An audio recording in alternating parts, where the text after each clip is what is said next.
Los niños pueden bajar a la escuela dominical y habrá, creo, sitio para todos. Los que están de pie pueden sentarse en los sitios de los niños. Y mientras podéis buscar en el Evangelio según Mateo, esta oración modelo que el Señor Jesús nos enseñó. La encontramos en el capítulo 6 del Evangelio de Mateo. Nuestro texto en esta mañana está en el primero de los 4 evangelios, el primero de los libros del Nuevo Testamento, en el de Mateo, y está en el capítulo 6, en que Jesús enseña a sus discípulos esta oración. Y estamos considerando frase a frase las afirmaciones, las declaraciones y solicitudes que hace esa oración. Y hemos llegado hoy a la primera parte del versículo 10 que dice: venga tu reino, es lo que vamos a meditar hoy. Vamos a volver a leer el contexto una vez más, si os parece, para captar cuál es el sentido que Jesús tiene inmediatamente en estas palabras que hay anterior y posterior. Dice así a partir del versículo 5, Jesús mismo hablando a sus discípulos. Versículo 5 de Mateo, capítulo 6. Dice: cuando ores, no seas como los hipócritas, porque ellos aman el orar en pie en las sinagogas y en las esquinas de las calles para ser vistos de los hombres. De cierto os digo que ya tienen su recompensa. Mas tú cuando ores, entra en tu aposento y cerrada la puerta, ora a tu Padre que está en secreto. Y tu Padre, que ve en lo secreto, te recompensará en público. Y orando no uséis vanas repeticiones, como los gentiles, que piensan que por su palabrería serán oídos. No os hagáis, pues, semejantes a ellos, porque vuestro Padre sabe de qué cosas tenéis necesidad antes de que vosotros las pidáis. Vosotros pues oraréis así: Padre nuestro que estás en los cielos, santificado sea tu nombre, venga tu reino. Vamos a pedirle así a Dios que Él nos hable por medio de esta oración misma que el Señor nos enseñó. Vamos a hablar con Él. Oh Dios, en esta mañana te queremos pedir que podamos vislumbrar la realidad de quién tú eres en este mundo tan frecuentemente lleno, Señor, de esa oscuridad y niebla que nos impide ver quién es. Aún en días luminosos como este en que brilla el sol, qué lejos está, Señor, muchas veces en nuestra mente y percepción ese sol de justicia que reina eternamente. Por ello, Señor, te queremos pedir que por el poder del Espíritu Santo, Señor, tú nos hagas entender, Señor, qué es la realidad que gobierna este mundo. Y que tú, Señor, ilumines, tal y como has prometido, la faz, el rostro de aquel que está sentado en el trono por los siglos de los siglos, eternamente, el Señor Jesucristo. Señor, háblanos de Él, muéstranos, Señor, de Él. Señor, te lo pedimos, tal y como tú has prometido en tu palabra, Señor, hablando de Él, de tu amado Hijo. En su nombre te lo suplicamos. Amén.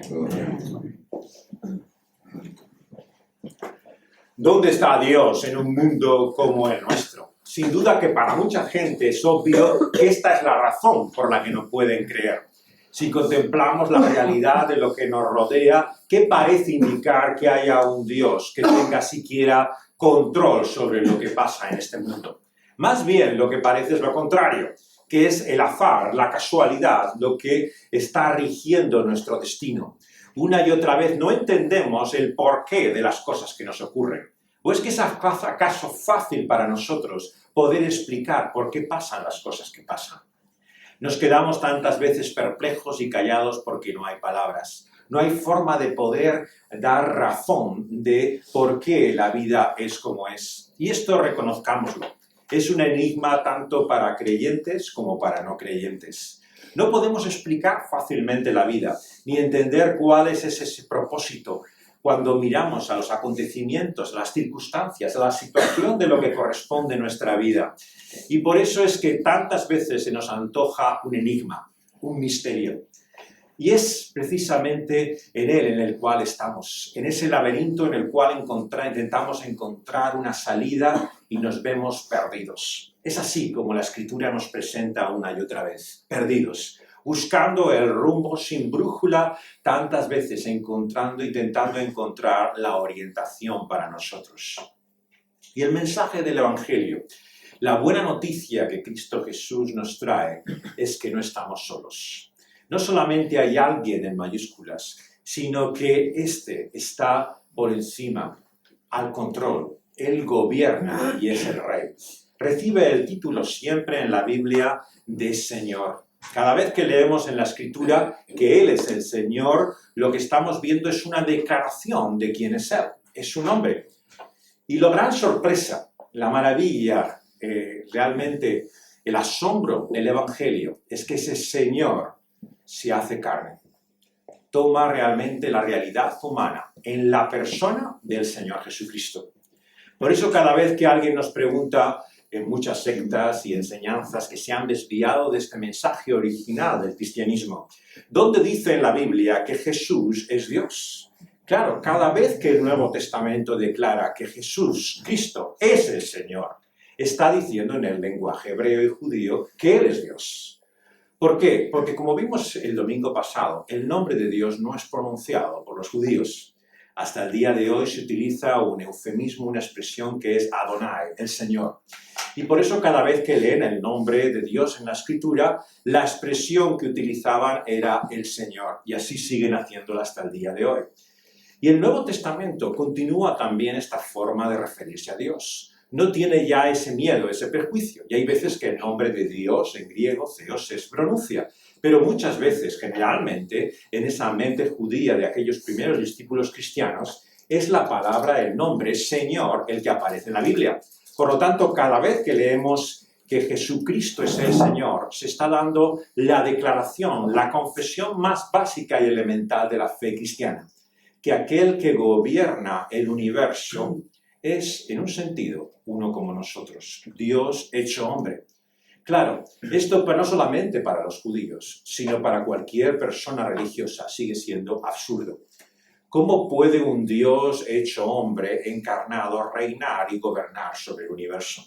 Pueden entender que hay una fuerza, una energía, una realidad como tantas religiones en la India y en todo el mundo antiguo creían que existía por encima de todo. Pueden creer en un Dios trascendente, como el judaísmo o el islam. Pero ¿cómo entender que ese Dios se ha encarnado y se ha hecho hombre en la persona del Señor Jesucristo? Pero fijaos cómo comienza Jesús las palabras del Evangelio, su ministerio, su enseñanza, la proclamación que Él hace. Jesús dice, el reino de Dios se ha acercado. ¿Por qué? Por medio de Él. Él ve su llegada, su venida a este mundo como la inauguración del reino. Una y otra vez declara a sí mismo que su evangelio, su mensaje, es el mensaje del reino. Y por lo tanto, todo lo que caracteriza el cristianismo en su propia esencia y fundamento es la declaración de que en Cristo Jesús el reino de Dios se ha acercado. Claro, nos encontramos con un problema. ¿Es esto algo nuevo o existía ya antes? ¿Es entonces que Dios se propone tener el gobierno o el reino o existía ya un reino o gobierno de Dios antes? Como hemos leído en esta reunión, en muchos de los salmos y en la escritura del Antiguo Testamento se afirma que Dios es ya el Rey, es el Señor, es soberano. Y nos encontramos, por lo tanto, con una de las paradojas que tan frecuentemente nos presenta la Biblia. Una paradoja no es una contradicción. Una contradicción es cuando decimos que algo es algo y no lo es al mismo tiempo. O sea, esto no tiene sentido. Pero una paradoja es que cuando decimos que dos cosas distintas, dos realidades que no sabemos aunar y conjugar son igualmente ciertas. Esto es lo que confesamos acerca de Cristo Jesús. Él es Dios y hombre. No decimos que es Dios y no lo es Dios, que es hombre y que no es hombre. Lo que decimos es que es Dios y hombre. Las dos cosas, ambas. Esta fue la confesión de la Iglesia primitiva a lo largo de los siglos. La Trinidad, que es sino la declaración misma de un solo Dios en tres personas. La Biblia está llena de afirmaciones que muchos pueden confundir con contradicciones. Lo que se trata son de realidades que no podemos aunar ni conjugar fácilmente en nuestra mente. Esto ha sido, por supuesto, siempre un terreno por el cual la incredulidad se ha mostrado con escepticismo sobre la fe, pretendiendo que cómo podemos creer y afirmar cosas que no son racionalmente explicables o comprensibles. Pero siempre la tradición del cristianismo y la Iglesia ha entendido que la fe tenía sus propias razones, su propio entendimiento. No es que fuera irracional, es que tenía las razones de Dios mismo. O sea, que hay una mente y un entendimiento mayor que el nuestro. Por la fe declaramos y comprendemos que nosotros no solamente no podemos entender ni comprender a Dios, sino que su mente y entendimiento sobrepasa, va más allá de lo que nosotros creemos. Claro, si tú piensas que tu mente y entendimiento es todo lo que hay, y lo que tú no entiendes y comprendes sencillamente no existe, entonces puede ser lógico para ti pensar que la fe cristiana ha de ser rechazada como absurda e irracional porque tú no la entiendes y comprendes.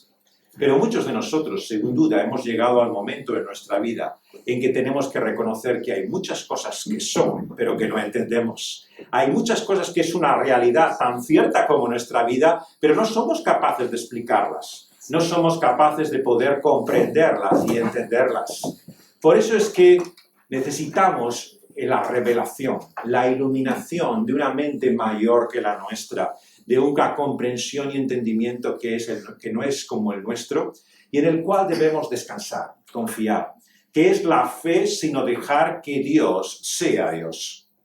Y Dios se muestra en la Biblia declarando dos cosas que nos cuesta difícilmente relacionar. Una es la realidad de que Él desde el principio, desde la eternidad, desde antes de que todo fuera hecho y creado, Él era el Rey y Señor. Y que no hay nada que se escape a su control, a su poder, a su dominio, a aquello que llamamos su soberanía. La soberanía de Dios es declarada en la Escritura de una forma absoluta, total. O sea, es como si nada de lo que pudiera haber en el mundo creado y en toda la realidad universal y eterna que significa Dios, se escapara a su dominio y control. Pero al mismo tiempo, no es cierto que encontramos como en esta oración del Señor Jesucristo, que parece como si ese gobierno, ese reino, no fuera tan completo, total y verdaderamente consumado e instaurado. Por eso es que oramos, venga tu reino. Porque en cierta forma es como su reino no ha llegado todavía a nosotros, por lo menos en la manera en que lo esperamos y deseamos. Es un reino no completado. Un conocido teólogo suizo en el siglo pasado lo describió en estos términos, en términos de lo que era la Guerra Mundial. Sabéis que hubo dos momentos en la conclusión de la Guerra Mundial. Uno fue el desembarco finalmente de lo que era ya la llegada aliada que golpeó finalmente al poder nazi. Pero otro fue, claro, el día de la victoria.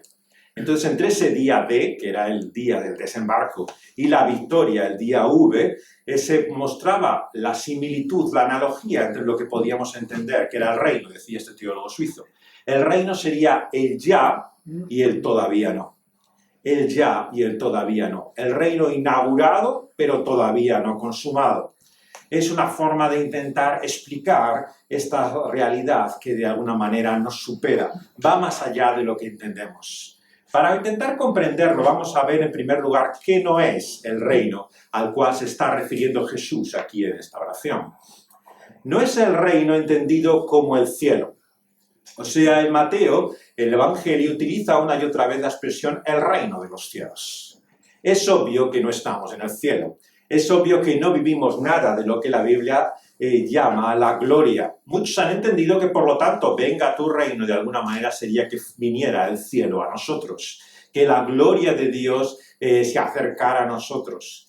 Pero no es esto en primer lugar en lo que está pensando, en términos de esa realidad, digamos, temporal que hay entre la muerte, la entrada en la relación íntima, profunda con Dios que espera el creyente y que llamamos cielo en la tradición cristiana, y esa consumación final de todas las cosas que la Escritura llama cielos nuevos y tierra nueva. No está hablando de esa realidad, digamos, intermedia, que podemos llamar el cielo. Tampoco está hablando de lo que muchos en la teología en particular evangélica, ¿no?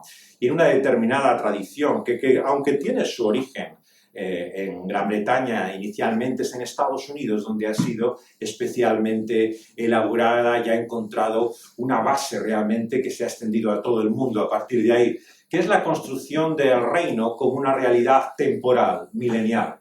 Es lo que muchas veces se denomina el milenio en términos evangélicos. Esta es una interpretación de la escatología de los últimos tiempos, ¿no? De lo que va a ocurrir al final, que habla como de un periodo particular en el cual interpretan la profecía que durante 1000 años Cristo reinará.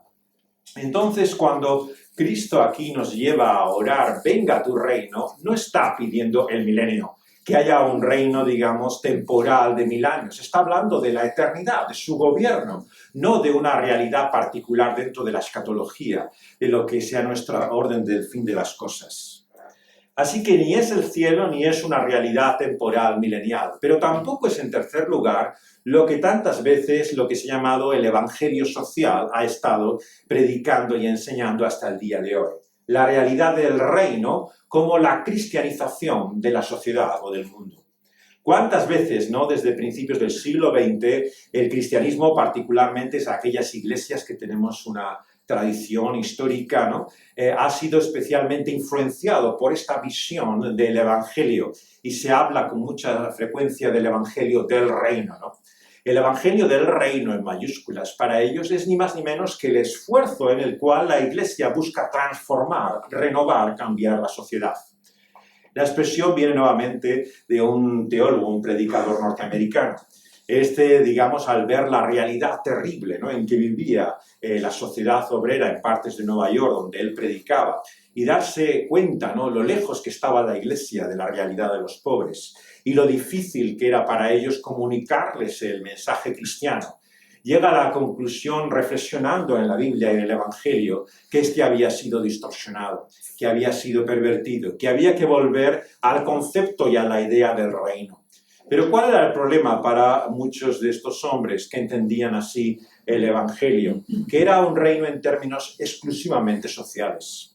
O sea, todo el Evangelio se reduce a una realidad horizontal, que tiene que ver ni más ni menos que con las estructuras de la sociedad, con la riqueza, con la pobreza, con la justicia, con la injusticia, ¿no?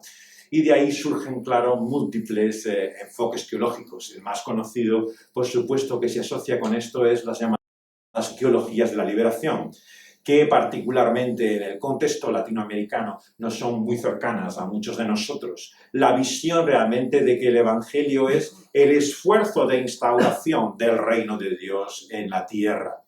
Pero esto no es de lo que Jesús está hablando cuando dice que pidamos venga tu reino, porque el reino viene de Él. Si nos fijamos, la petición parte de un presupuesto, y el presupuesto es que el reino es suyo, que el gobierno es suyo, y es por lo tanto de él la iniciativa. Es así como se entiende en esa esperanza cristiana que cuando este mundo y esta realidad sea transformada, es cuando Dios establezca él mismo su reino sobre los hombres. Así que, entendiendo que no es ninguna de estas cosas en primer lugar en lo que está pensando el Señor Jesucristo, ¿no? Claro, si pudiéramos entrar en su mente, lo único que podemos hacer es contrastar, digamos, esta afirmación con la realidad de lo que rodea este sermón, ¿no? ¿Cómo comienza el anuncio de Jesús en esta llamada predicación o sermón de la montaña? Con unas bienaventuranzas. ¿Recordáis cómo Jesús comienza diciendo como pórtico, como entrada a su mensaje, a quienes pertenece este reino? Y este reino del cual él habla y predica pertenece también, dice en primer lugar, la primera de todas ellas, bienaventurados los pobres en espíritu, porque de ellos es el reino de los cielos. Por lo tanto, de lo que está afirmando no es de la riqueza, de los recursos, de los medios que tienen aquellos que son sus ciudadanos y discípulos, sino precisamente de su carencia. Desde el principio de este mensaje está hablando de que el cristianismo no se trata de lo que nosotros somos delante de Dios, de lo que nosotros podemos presentar ante Él, de lo que valemos para Cristo Jesús, sino todo lo contrario. Se trata de nuestra pobreza, se trata de nuestra falta, de nuestra necesidad, de nuestra completa, digámoslo ya, bancarrota. Se trata de una bancarrota completa y profunda, espiritual, por el cual sencillamente estamos en la quiebra. Y en esa ruptura total que tristemente muchas veces tenemos que experimentar algunos de nosotros en la vida, es cuando nos damos cuenta de lo que somos. Cuando vemos que nada tenemos, que te quedas sin recursos y sin medios, que estás perdido. Entonces te das cuenta de lo que realmente te falta. Y es así como comienza el mensaje cristiano. Es una buena aventuranza, es dicha y felicidad, es un anuncio maravilloso. ¿Pero para quién? Para quien se da cuenta que no es nada delante de Dios. El religioso, por lo tanto, del que habla Jesús en estas palabras, es todo lo contrario. El religioso judío que era contemporáneo a Jesús se veía lleno, pero lleno de sí mismo, lleno de su propia justicia, lleno de sus obras con las cuales se presentaba delante de Dios. Y claro, la oración era su obra en mayúsculas. Lo han hecho siempre así. ¿A qué se dedican los religiosos? A orar.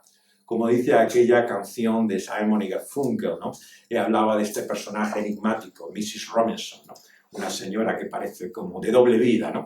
Y a la cual este cantante judío, ¿no?, de Nueva York cantaba diciendo que Cristo le amaba más de lo que ella sabía. Y tiene esa enigmática frase en la canción de Paul Simon: el cielo es para aquellos que oran. Heaven is for those who pray. Y sin duda que esta es la impresión que toda persona tiene. ¿Qué son los religiosos? Aquellos que hacen oraciones, rezos.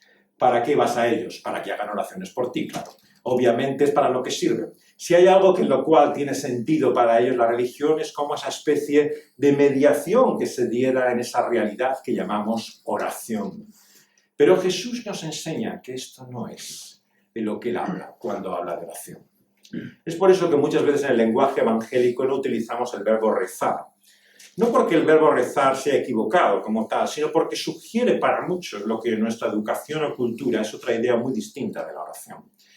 La oración que Jesús nos muestra es muy distinta a lo que algunos han entendido como oración. Nos dice, en primer lugar, que no es una oración de exhibicionismo espiritual.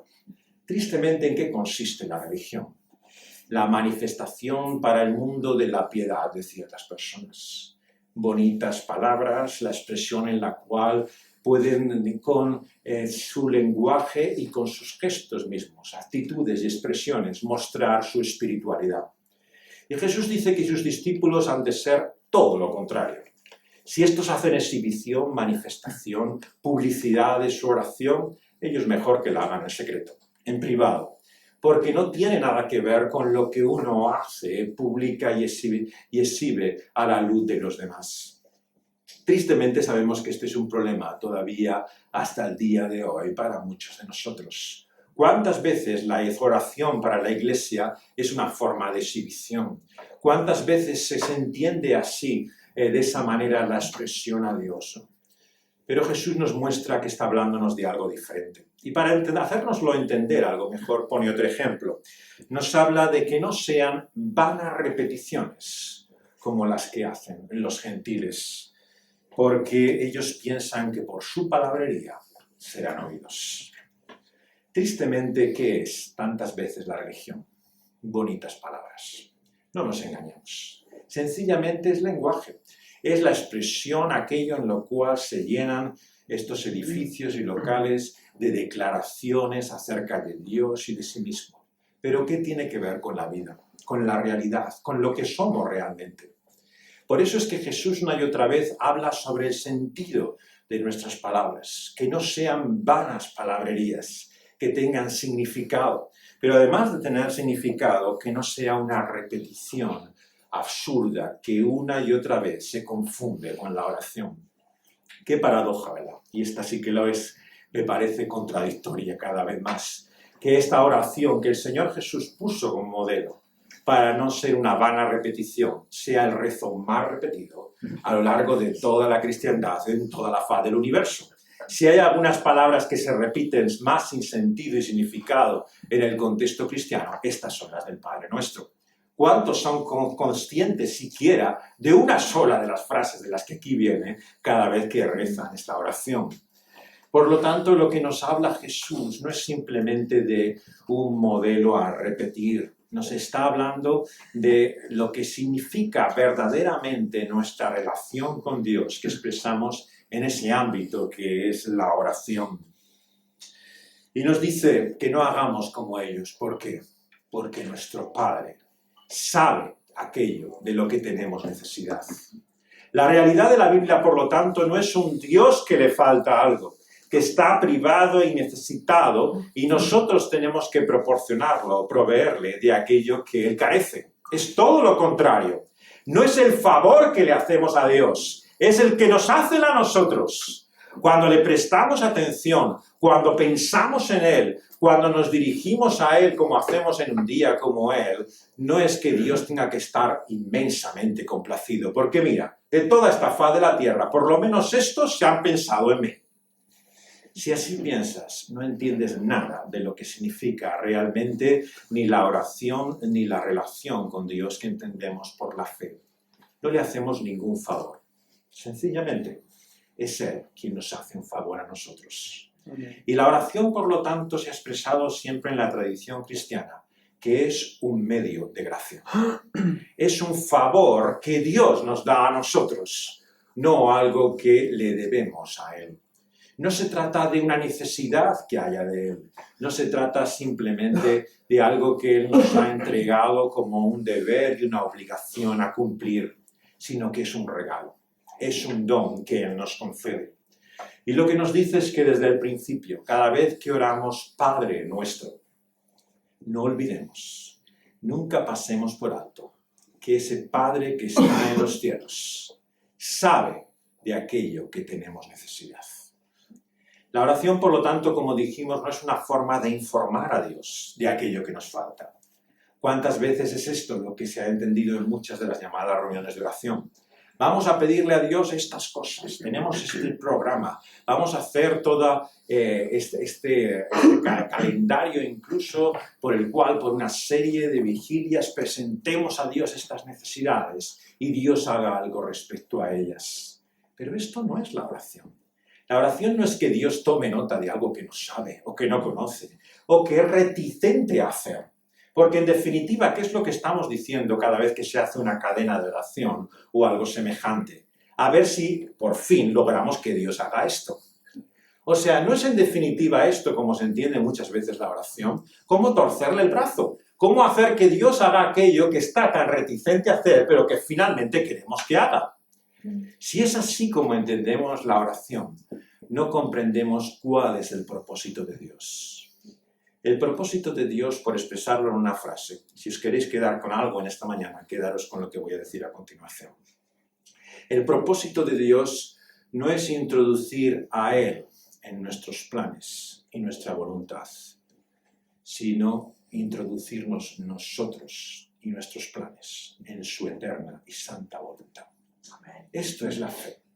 La fe no es como poder hacer Dios parte de nuestro propósito, parte de nuestros proyectos, parte de lo que queremos hacer con nuestra vida. Se trata de que nuestra vida, nuestros planes y proyectos sean conforme a su voluntad. Y es tan distinta como es la religión del verdadero evangelio, como es lo que muchos confunden con el cristianismo, con lo que Jesús mismo nos ha enseñado. Cuando declaramos, por lo tanto, aquí que ese Dios es nuestro Padre en los cielos, también Él nos enseña así, que su nombre es santificado. Y estuvimos viendo el domingo pasado lo que esto significa. En primer lugar dijimos la realidad de lo que significa ser santo. Ser santo es ser diferente, dijimos en primer lugar. Es ser alguien totalmente distinto a como somos nosotros. Cuando nos dirigimos a Dios no tenemos que pensar en alguien semejante a nosotros, cuyas ideas son nuestras ideas, cuya voluntad es nuestra voluntad, cuyos pensamientos son nuestros pensamientos. Quien así se relaciona con Dios, lo que hace de él, ¿qué es? Un ídolo. Una reproducción y reflejo de su propia mente y de lo que él le gustaría pensar que ese Dios es. Pero el verdadero Dios, el Dios que se presenta en la Escritura como 3 veces santo, es totalmente distinto. Es diferente a lo que nosotros somos y pensamos. Y por eso es que es una aventura, y una aventura peligrosa conocerle. Porque es enfrentarse a alguien totalmente ajeno y distinto a nosotros. Y eso requiere, en primer lugar, alguien que no piensa, que no tiene una mente como nosotros tenemos y tiene otra personalidad. Es santo. Y hoy nos dice nuestro texto, las palabras del Señor Jesucristo, que lo que el Señor Jesús nos llama a pedir es: venga tu reino. Si hemos dicho entonces que ese reino que le pedimos a Dios no es el cielo simplemente, no es un periodo temporal de un milenio de su gobierno, ni la cristianización de la sociedad en que tanto cristianismo está empeñado, ¿qué es? Podríamos definir simplemente el reino como el gobierno de Dios. O sea, cada vez que pedimos venga tu reino, queremos decir que Dios gobierne, que Dios tome control, que Dios nos muestre realmente su poder dominando, sujetando, controlando todo aquello que está ahora ajeno a Él. Ese gobierno de Dios, por lo tanto, no es geográfico, no es una zona, no es un lugar de este mundo, no es ni siquiera un planeta. El gobierno de Dios es la realidad universal en la cual Dios muestra su dominio, su control. Cuando pedimos venga tu reino, estamos pidiendo que Él sea quien tenga el control y la autoridad. ¿Y qué significa eso para nosotros? Significa que ese gobierno y autoridad, dice el Señor Jesús al comienzo del Evangelio, viene a nosotros por medio de la persona del Señor Jesucristo. Es más, dice en el Evangelio también en Lucas, que el reino de Dios está entre vosotros. Esta expresión que a muchos les ha dejado perplejo y que incluso la espiritualidad, a veces hasta esotérica, ha tomado de ello como una gran afirmación, que el reino de Dios estuviera entre nosotros. Muchas veces se ha tomado a confusión. ¿Qué es lo que quiere decir cuando dice Jesús que el reino de Dios está entre nosotros? Lo que quiere decir es que Cristo ha traído ese reino y gobierno de Dios. Donde está Cristo, Él está entre nosotros. Y por lo tanto se hace realidad en primer lugar entre sus discípulos. Una y otra vez, si hay en realidad un gobierno de Dios en medio de ellos, en su interior, como algunas veces se traduce esta expresión, el reino de Dios dentro de vosotros, es el gobierno que Él hace de sus discípulos. Claro, esto ya nos plantea grandes problemas para aquellos que han malinterpretado lo que significa el reino de Dios. El reino de Dios no es una cristianización de la sociedad a la fuerza. No es vamos a implantar los valores cristianos, nuestros conceptos, ideas, como Dios quiere, quiera la gente o no quiera. Está hablando de que como el reino de Dios se establece en este mundo, en el Evangelio, es por medio del gobierno voluntario en el cual sus discípulos, sus ciudadanos, se rinden, sujetan y someten a Él. Por lo tanto, Cristo reina en este mundo. Cristo es Rey en medio de su pueblo. Esa es la realidad que vemos en el Nuevo Testamento. Cuando Dios establece en torno a ese puñado de discípulos la realidad que se da en llamar su iglesia, lo que nos muestra es dónde está su gobierno en primer lugar en este mundo, por medio del control, el dominio, la autoridad que ejerce sobre sus discípulos. Ahora bien, claro, esto se nos queda corto. No es esta la declaración de lo que Jesús está diciendo aquí, con venga tu reino, que nosotros vivamos simplemente sujetos o dominados a Él. Parece una declaración más amplia, más general que todo esto. En Romanos 14, 17 tiene una de estas expresiones el apóstol Pablo tremendamente profunda. La vamos a utilizar un poco de indicativo para ello. Está en Romanos, la carta de Pablo a los Romanos, capítulo 14, verso 17. Dice así el apóstol Pablo: el reino de Dios es justicia, paz y gozo por medio del Espíritu Santo. En Romanos capítulo 14, versículo 17. Si nos fijamos el contexto de estas palabras, ¿cuál es, no? El contexto de estas palabras es que muchos habían reducido el Evangelio a una serie de reglas. Y estas reglas tenían que ver con lo que haces y dejas de hacer. Exactamente lo que muchos han convertido el cristianismo. ¿Qué es ser cristiano? Los que hacen esto y no hacen lo otro. Y así es como definen quién les parece cristiano y quién no lo es. Ah, este hace eso, no puede ser cristiano. Este hace el otro, por lo tanto tiene que serlo. Y Jesús tiene esta gran declaración acerca de su reino, pero el apóstol Pablo nos lo explica. ¿Qué es su reino? Su reino no es comer o beber, no es hacer esto o hacer lo otro. Su reino, nos dice, no es comida ni bebida, sino justicia, paz, gozo en el Espíritu Santo. En esta afirmación del apóstol encontramos en primer lugar esa realidad del gobierno de Cristo que se hace en medio de sus discípulos. Es una realidad espiritual. Por el Espíritu Santo es que Dios gobierna la vida de su pueblo. Entender esto es algo absolutamente esencial para comprender lo que es el cristianismo.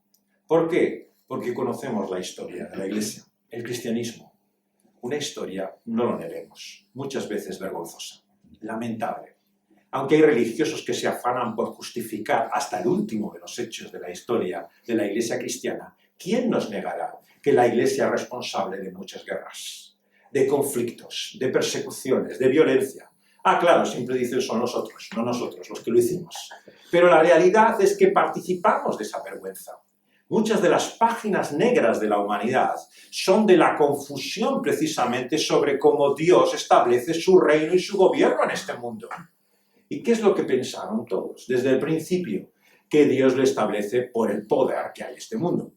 La cristianización del poder establecido no es, por lo tanto, solamente un invento de Constantino y de aquellos padres de la Iglesia que le dieron ese poder al Estado. Es la idea una y otra vez en la historia de la Iglesia de que los poderes que hay son los que van a establecer el reino de Dios en este mundo. Y han recurrido a ellos, no solamente en el poder y la instauración de la Iglesia en tantos lugares, sino en el establecimiento de sus normas, de su moralidad, de cómo la religión tantas veces ha sido concebida de una forma que violaba la conciencia de las personas, que hacía que se tuviera uno que sujetar y dominar a esa iglesia y a ese gobierno cristiano, independientemente de lo que tú pensaras y crearas. Claro, para muchos parecen lejanas estas páginas, aunque por supuesto no tanto. Sin embargo, nos tenemos que dar cuenta que no se trata solamente de la fuerza de las armas, del poder de la coacción, de la manera en la cual se busca de esa forma violenta implantar su gobierno de Dios. Muchos lo hacen sencillamente por su peso social en la conciencia de las personas. Y es por eso que la Iglesia muchas veces no ha renunciado a esa forma de intentar establecer su reino. Cada vez que apela una y otra vez a lo que es su fuerza en la mente y en la conciencia de las personas, lo que considera que son sus valores y la realidad que para ellos es indiscutible de todos ellos. Tenemos que ver que hay una fina línea que distingue la persuasión, el convencimiento, de lo que es realmente una coacción sobre la conciencia de las personas. Porque lo que Jesús nos muestra es que no podemos convertir realmente a aquel que no ha sido regenerado, transformado por el Espíritu Santo, nacido de nuevo, en un supuesto cristiano. Alguien que actúa como corresponde a un seguidor suyo simplemente porque así tiene que hacerlo. Es una obra sobrenatural. Es una manifestación milagrosa de Dios por el cual una persona es transformada, convertida y de esta forma vive de una manera distinta a como vivía.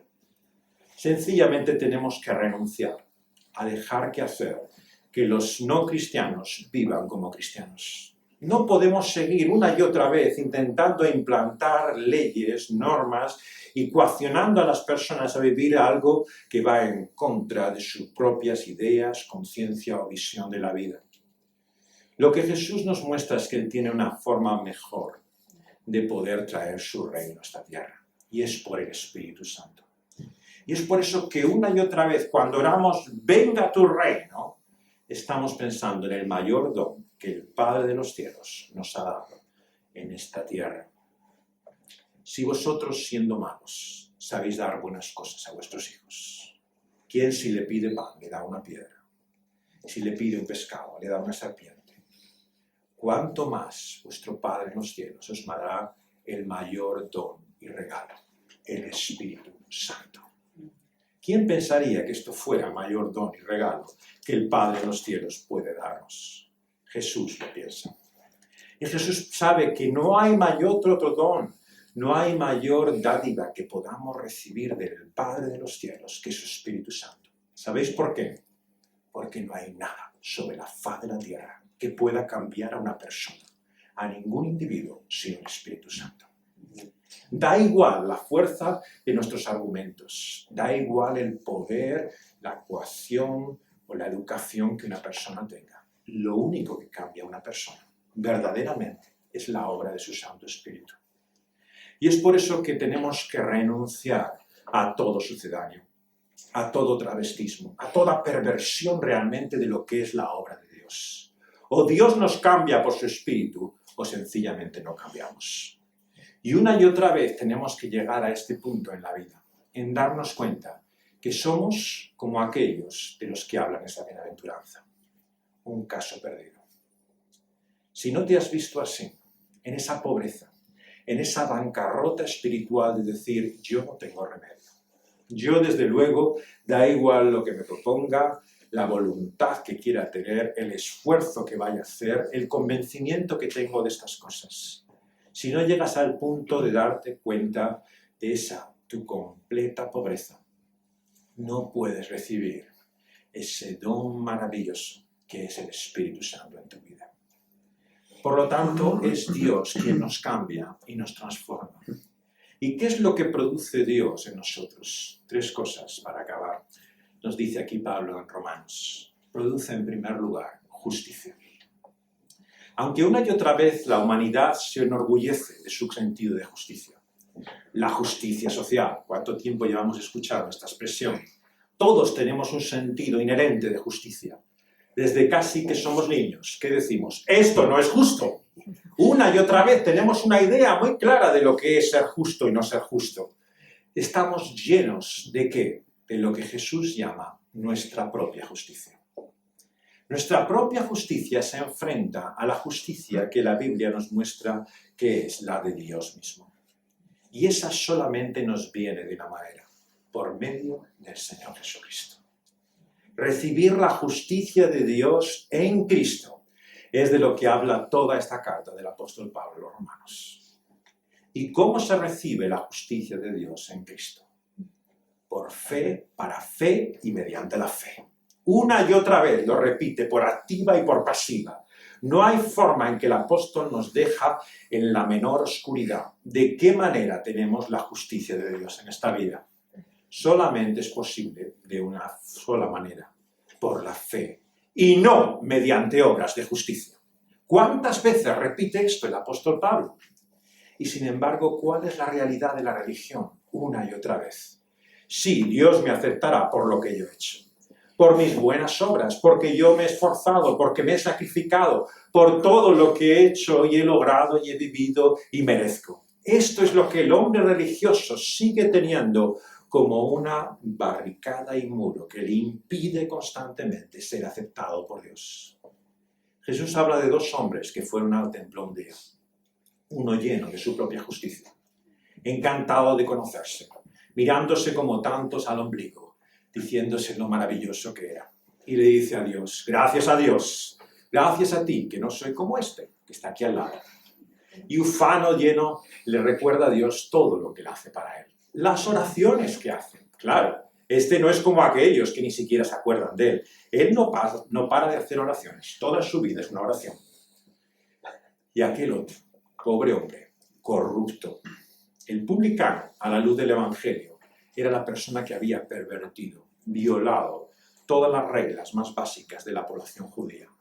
Servía al poder imperial, lo explotaba, buscaba su propio beneficio personal. Era, en una palabra, un miserable. Aquel que no solamente nadie querría aparecer con él en la foto, sino que nadie quisiera ni nombrarlo, ni tenerlo en su familia. Eran los corruptos, los que consideramos que no son dignos de nada en este mundo.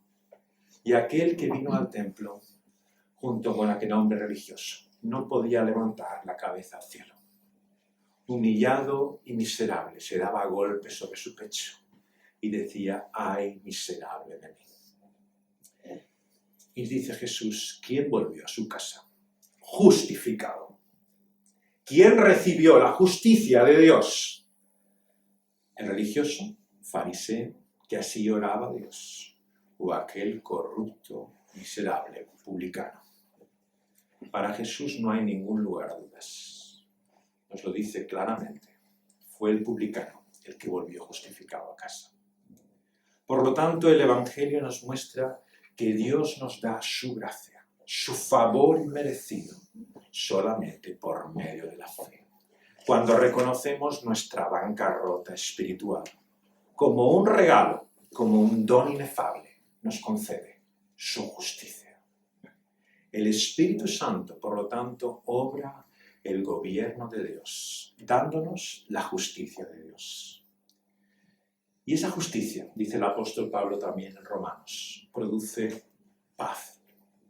Una y otra vez, justificados con Dios, tenemos paz. Esta gran verdad y declaración que liberó a hombres como Lutero, atormentados, atribulados por su falta realmente de seguridad de ser aceptados por Dios. Es la declaración que ha cambiado la vida de tantos hombres a lo largo de la historia. La encontramos desde los días de Agustín hasta Wesley, aquel hombre que en el club de santidad de la Universidad Inglesa buscaba ser aceptado por Dios por medio de su separación del mundo, de todo lo que los demás hacían, la disciplina con la cual hacía su religión, y así va hasta América a predicar su mensaje. Y vuelto en aquel barco con aquellos moravos, escucha la realidad simple de otro evangelio. Y cuando va a aquella iglesia en Londres y escucha la exposición de la epístola a los romanos, le vino la luz a su mente. Comprendió y entendió que no era por nada de lo que pudiera hacer, por su santidad o por su método y disciplina, que sería aceptado por Dios, sino solamente por la fe en el Señor Jesucristo. ¿Cuántos han sido transformados así? Aquel teólogo mismo, Karl Barth, que en medio de la guerra mundial intentaba predicar ese evangelio social que había estudiado en las universidades alemanas. Y le habían dicho que ese era el proyecto que tenía la iglesia luterana, el transformar este mundo por medio de su obra, de su ejemplo, del testimonio que la iglesia tuviera. Y se da cuenta en la locura de aquella guerra, cuando lee la epístola a los romanos, de lo que realmente trata el evangelio. Y cuando uno comprende lo que esto significa, lo que hay es una liberación, es un alivio. Es como un peso que se te quita de encima y es realmente arrojado de ti. Y es por esto que epístolas como esta de Romanos han transformado la vida de las personas. La han cambiado totalmente, porque es como si hubieran quitado esa carga que llevaban hasta entonces. Y lo que sintieran es paz. La paz que viene del alivio de encontrar en medio de esa realidad agobiante y asfixiante que puede ser la religión, la aceptación de Dios por medio de Cristo. ¿Y cómo se consigue esto? Por el Espíritu Santo. Una y otra vez es lo que nos recuerda la palabra de Dios. ¿Qué produce fe en la vida de un individuo, de una persona, si no es la obra sobrenatural de Dios por su Santo Espíritu? Por lo tanto, no nos engañemos. La religión, la moralidad, puede ser una carga mayor que lo que muchos llevan en este mundo.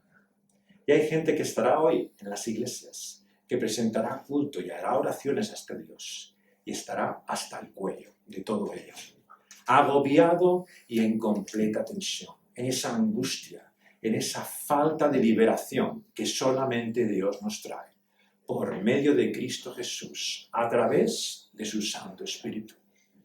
Y es por eso que cuando rogamos a Dios que nos hable en su palabra, que Él se haga manifiesto a nosotros, le pedimos la obra de su Espíritu Santo. Porque sin su Espíritu Santo seguiremos siendo los mismos que éramos cuando hemos entrado aquí.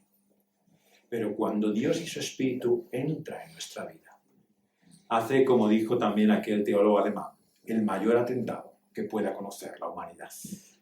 Cuando toma posesión de la vida de una persona, cuando Dios invade la realidad de un individuo, vemos que todo cambia.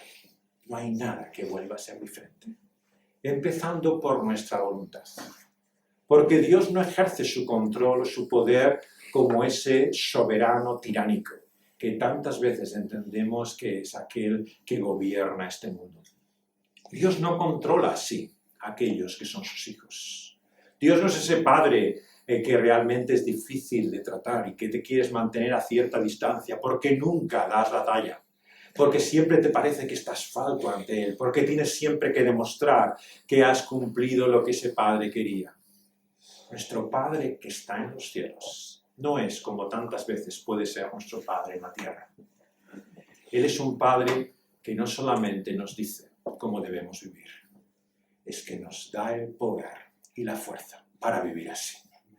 Y entender esto es la gran diferencia, ¿no?, entre lo que significa la ley, la voluntad moral de Dios, lo que debemos hacer, y el poder que hace posible que vivamos de forma distinta.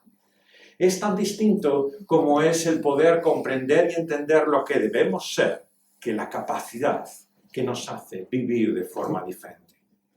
Y no nos engañemos, esto es el reino de Dios, el poder del Espíritu Santo, y no ninguna otra cosa.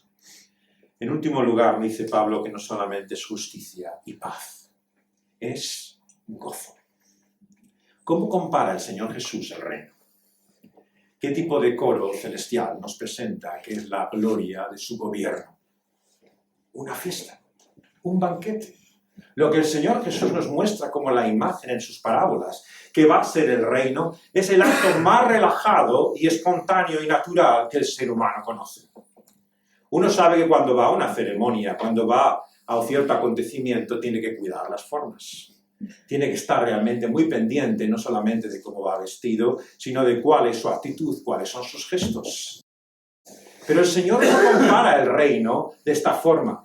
No es un pase de un regimiento por el cual el general va viendo que están todos conforme a la normativa militar, correspondientemente preparados. Es la relajación de una fiesta.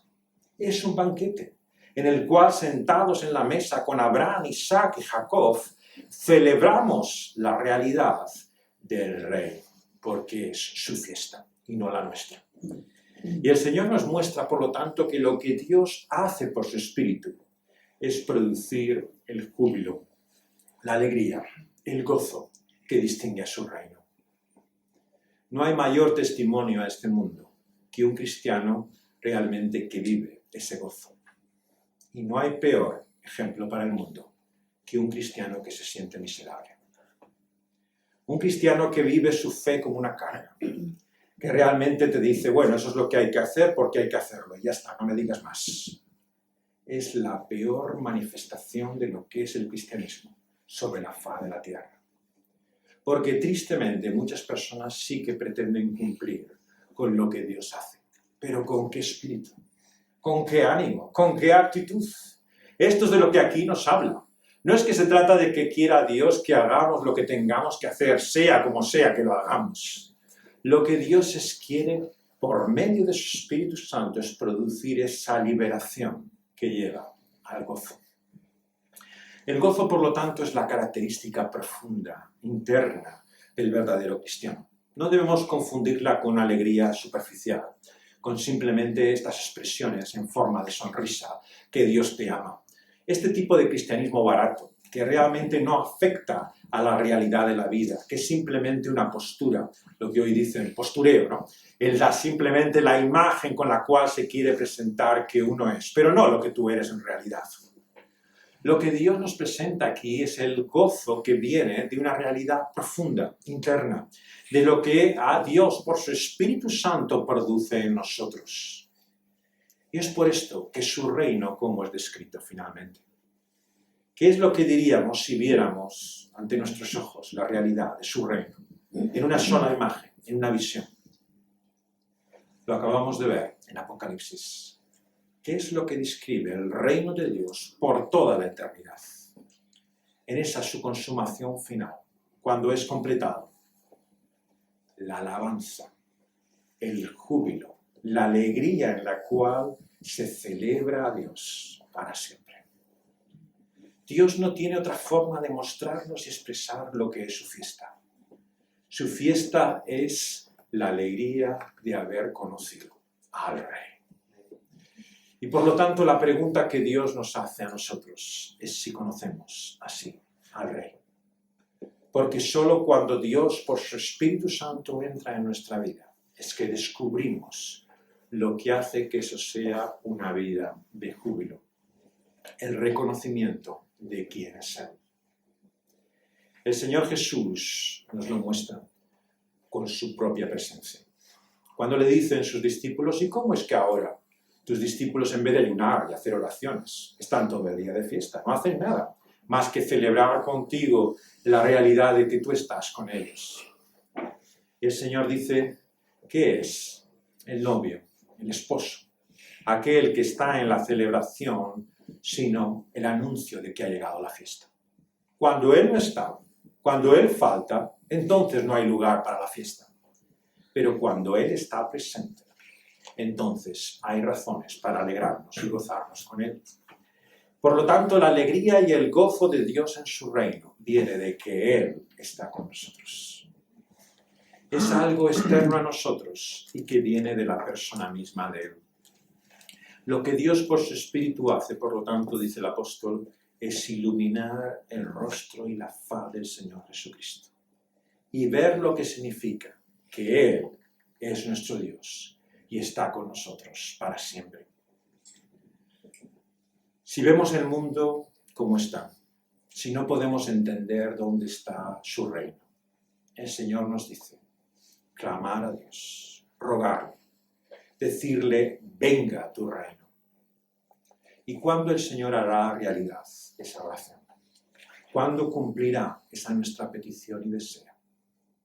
Cuando se muestre, tal y como es, en el Señor Jesucristo, en medio nuestro. El cielo estará con nosotros y la gloria se hará presente. Pedir a Dios, venga a tu reino, es pedir que Él realmente en esa realidad gloriosa y maravillosa invada, satura, domine todo lo que es, hasta ser el todo en todo. Y entonces, esa es su justicia, reinará sobre todo. Cielo nuevo, tierra nueva, en los cuales mora su justicia. Esa paz llenará nuestro ser, como las aguas cubren el mar. Y su gozo estallará en una explosión de júbilo eterno y que nunca tendrá fin. Vamos a pedírselo así a Él. Vamos a rogarle la obra de su Espíritu así. Oh Dios, en esta mañana venimos ante ti necesitados, Señor, de ese gobierno y reino que tantas veces echamos en falta en este mundo. Señor, sabemos que tú eres Rey, Señor, soberano. Sin embargo, qué poco muchas veces percibimos de ello. No solamente en el mundo que nos rodea, sino en nuestra propia vida. Por eso queremos confesar y declarar, no ser hipócritas, sino manifestar abiertamente que todavía, Señor, tú no gobiernas totalmente sobre nuestra vida. Que hay muchos lugares en ella, muchas esquinas, Señor, dentro de nuestro ser, que todavía no ha sido puesto, Señor, bajo la sujeción y el dominio de tu amado Hijo. Y, Señor, queremos reconocerlo y confesarlo. Queremos suplicarte, Señor, que venga tu reino, en primer lugar, a nuestras propias vidas.